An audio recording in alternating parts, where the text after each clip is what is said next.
आला हज़रत फाजिल बरेलवी का वो मिशन यहां से दिया जा रहा है।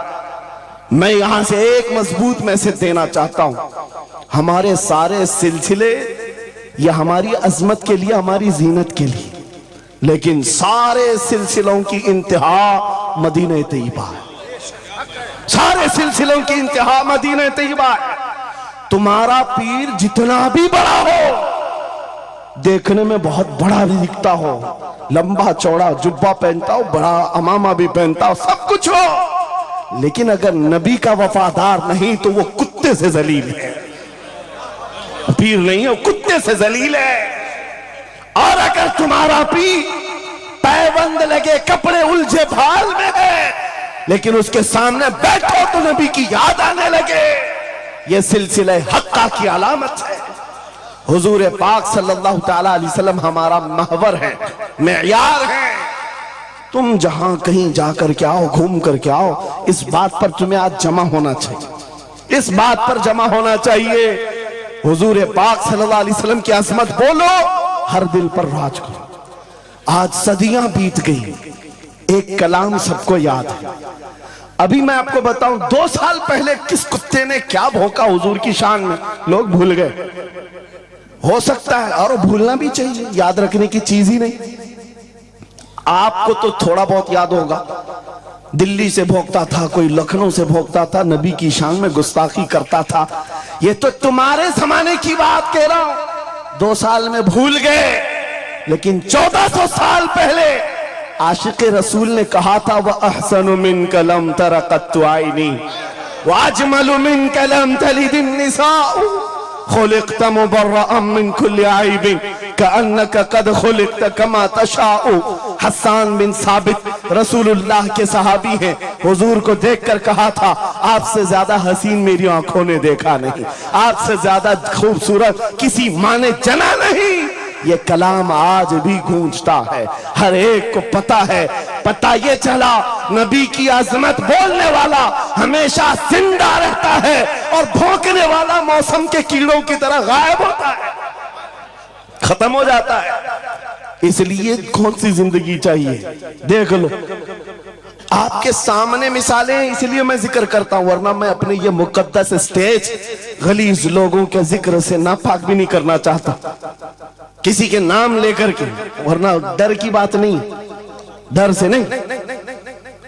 आपको पता है, एक राफजी कुत्ता दीन बदल कर निकला था लखनऊ से, धर्म परिवर्तन और मीडिया की सुर्खियां बटोरने के लिए हॉट कुर्सी पर जाकर बैठकर, ये सब प्रोपेगेंडा है।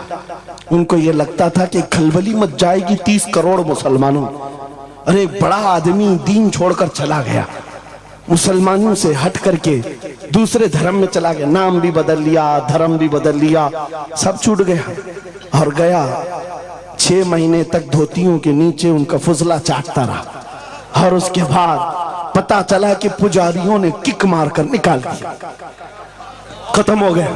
6 महीने के बाद आकर एक गुफे में बैठकर वीडियो बनाने लगा, मुख्यमंत्री जी, प्रधानमंत्री जी, मेरे जान को बचा लो, 6 महीने में ही तुम्हारा ये हशर हो गया। धोबी का कुत्ता, न घर का न घाट का। 100 साल पहले आला हजरत ने ये फरमाया था, या रसूल अल्लाह, जो तेरे दर से यार फिरते हैं, दर बदर यूं ही खार फिरते हैं। नारे तकबीर, नारे रिसालत, अज़मत मुस्तफा, लब्बैक लब्बैक लब्बैक या रसूल अल्लाह, लब्बैक लब्बैक लब्बैक या रसूल अल्लाह। बस ये दौलत तुम्हारे अंदर आ जाए, जब मिंबरों के करीब हो जाओ, जब कभी मसाजिद या खानकाहों के करीब हो जाओ, औलिया कामिलीन का अदब अपनी जगह पर, वो असल नहीं है, असल वो रसूलुल्लाह की जात। मौलाना रोम फरमाते हैं, मौलाना जलालुद्दीन रूमी औलिया के बारे में कहते हैं कि कुछ लोग ये समझ बैठते हैं कि औलिया हमारे पीराने इज़ाम, मेरे अजीजों ये जरिया है नबी तक पहुंचाने का, और अगर कोई पीर तुमको रसूलुल्लाह तक नहीं पहुंचा रहा है तो फिर वो 2 नंबर वाला है, वो हुजूर की अजमत नहीं बताता, हुजूर तक नहीं ले जाता, वो 2 नंबर का है। झूठा है। मौलाना रोम फरमाते हैं शीशे पर कभी दिन के वक्त सूरज की रोशनी पड़ती है और शीशे को तुम जिधर घुमाओ सामने भी रोशनी पड़ती। बचपन में हम करते थे, छोटा सा शीशा लेते, सूरज को दिखाते और उस पर रोशनी आती है, जिधर भी करो इधर उधर रोशनी जाती रहती है। मौलाना जलालुद्दीन फरमाते हैं वो जो जमीन पर इधर उधर रोशनी घूम रही है वो शीशे की रोशनी नहीं है, धोखा मत खाना, ये सूरज की रोशनी है। सूरज की रोशनी शीशे पर पड़ी और ये शीशा जिधर घूमा उधर रोशनी। इसलिए याद रखना पूरी जमीन पर जितने औलिया कामिलीन हैं ये शीशे के मानंद हैं, इनके दिलों पर जो रोशनी पड़ती है वो मदीना तैयबा गुंबद खजरा से आती है और ये फिर जिस तरफ जाते हैं उस तरफ रोशनियां होती हैं। लेकिन साथ में तुम्हें ये याद